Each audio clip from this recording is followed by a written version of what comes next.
Metroid Prime is a game that is beloved by so many all over the place, and I am so glad that it finally got remastered on the Nintendo Switch. It got some new controls, it got modernized in so many different ways that makes it accessible to people like me who maybe didn't grow up with the original. So let's get into my review of Metroid Prime Remastered for the Nintendo Switch. First of all, this is a remaster in every sense of the word. There's this crazy debate going online whether this is remake or remastered because it looks so good, but the thing is, it's pretty much just modernized everything and hasn't added a lot of new things, but it's really perfected what the original game was and brought it to this modern era. I mean, look at Samus from the original game, and look at Samus from the new game.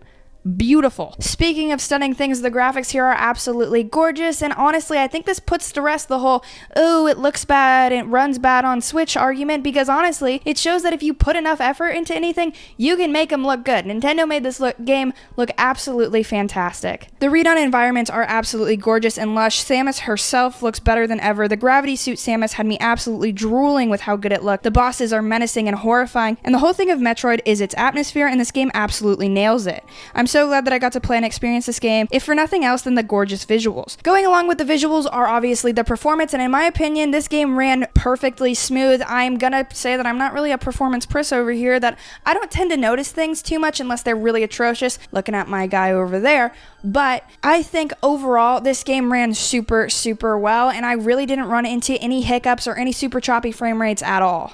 Hey, what else ran smoothly, you might be asking? Actually, the Samus herself runs fantastic, so let's get into the gameplay. The gameplay is a huge thing in this game, so we're going to break it up here into weaponry, upgrades, and Samus herself. First up is weaponry. Samus is an absolute animal out there with her classic beam, ice beam, wave beam, and fire beam. They are all so cool, and each is used differently. There are specific enemies that are only weak to a specific type of beam, and even bosses that are the same way. You are consistently changing beams on the fly, and while that can seem kind of annoying, once you get into the groove of it, it's so fluid to do while heaps of enemies are coming towards you. Next up, that sort of goes along with the weapons and upgrades, are the visors. This is a big part of Metroid Prime. This was actually kind of surprising to me because in the 2D Metroid games that I've played personally, this definitely was not a main focus. Early on, you get the scan visor, and this is super important because you can literally scan everything. Plus, you do get really cool information about the planet that you're on, or even like the enemy you're fighting and what beam might be the most effective against them. The next visor that you unlock was the thermal visor, and while this was a cool concept, I couldn't really stand looking at it for too long. The colors and all of that were so bright that it kind of hurt my eyes, and I found myself really relieved when I could finally switch back into normal. The last visor is the X-ray visor. This one was also pretty cool. It showed hidden platforms and collectibles, and unlike the thermal, it doesn't really hurt your eyes.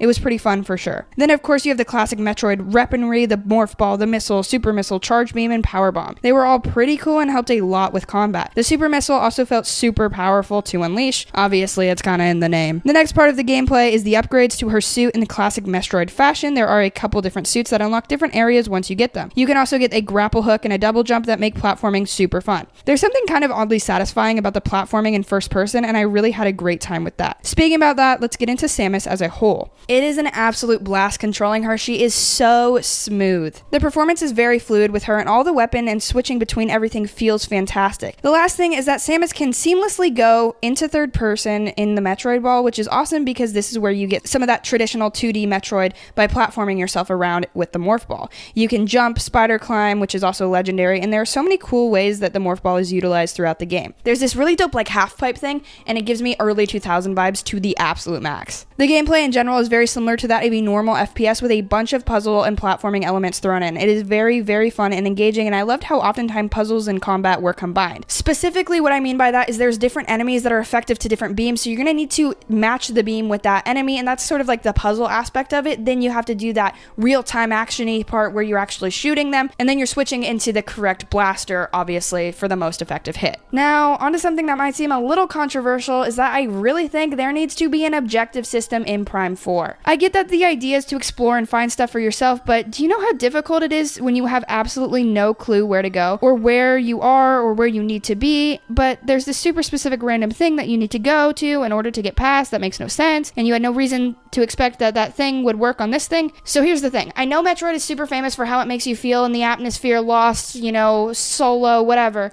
I think that if they gave us an optional objective system, it would fix the any problem I had with this game so much, because even with the older Metroids, I find myself getting super lost all the time. I'm willing to admit I might just be terrible at these games, but I also think it's going to make it a lot more accessible for people like me who are not super well versed in the Metroid gameplay. I would just love if they would give us the option to be able to see where we exactly need to go on the map to find the next thing. I think that would be very helpful. Now, in this game, there are sort of hints that will sort of point you in the right direction. That happens after a lot of wandering around. I want it to be immediate.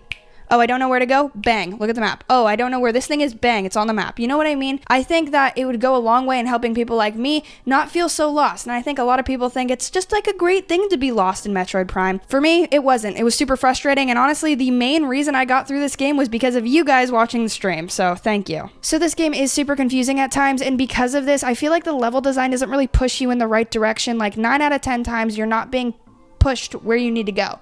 And I think a lot of people like that. I just don't. That's pretty much it for the negative though, and the story of Metroid Prime is very cool. You're fighting space pirates and parasites to rid the planet of them. It's somewhat basic, but honestly, if you want to search for story and lore, the scan visor is going to be your absolute best friend. Initially, when this game came out, I was over the moon excited for it, even though I had barely played it, and that's because I knew that this was a great game and was finally getting that quality of life upgrade that I needed in order to get through it. This game not only has redone beautiful assets, but it gives you so many different control options. You can use things like gyro from Splatoon, you can use motion controls like on the Wii, and if you absolutely hate yourself, you can go for that original GameCube control option, or if you're a modern gamer like myself, you can just use both sticks like any modern FPS. This honestly just makes it so much better, and I love the versatility. But back to my story about getting really hyped about this game. I mean, you can see it right here. I was freaking out. This was a big deal because I could finally experience this game that so many people absolutely loved.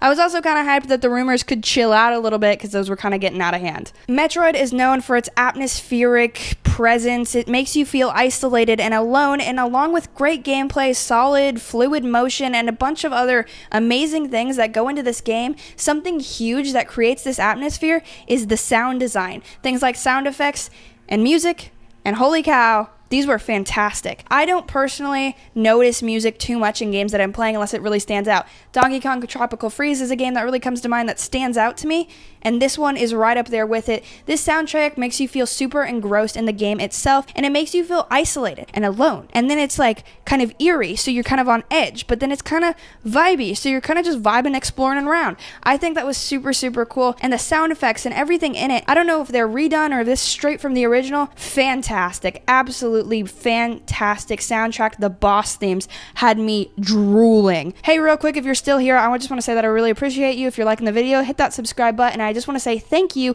because I would not have been able to make it through this game had it not been for you guys. So if you're interested, I stream all the time. You guys can mostly help me get through games because I'm bad at them. Okay? Yeah? See you there? Okay, sorry, back to gushing about this absolutely fantastic game. Samus is absolutely great, and the space pirates are so fun to fight, and the Metroids at times are really brutal, but what's a Metroid game without some epic boss battles? And without spoiling anything, these are some of the most fun I've ever had with a boss fight. I felt like an absolute baddie every time, even when I was struggling, and all the bosses sort of had this puzzle element to them that made it super engaging to get through. The music would start to swell, and the way I got so tense getting through each encounter, it made me absolutely love the game and feel so engaged. So I did have a small gripe with the objective system and the fact that I was feeling lost in it, but overall I really loved the game, so I'm going to give it my rating of a perfect, just kidding, of a 9.2 out of 10. I think it's really, really great, and I think you have to experience it for yourself, especially if you're a Metroid fan who hasn't been able to go back to this one because maybe you're a newer one, you've played Dread, you love that. I highly recommend that you give this one a try. It's only $40.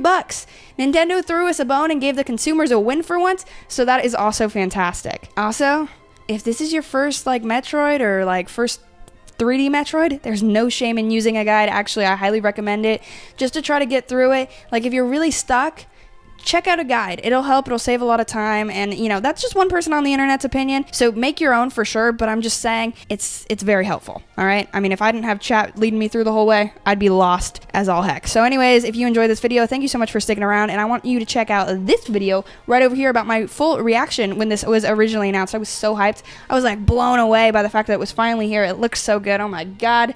Check out the video. Okay.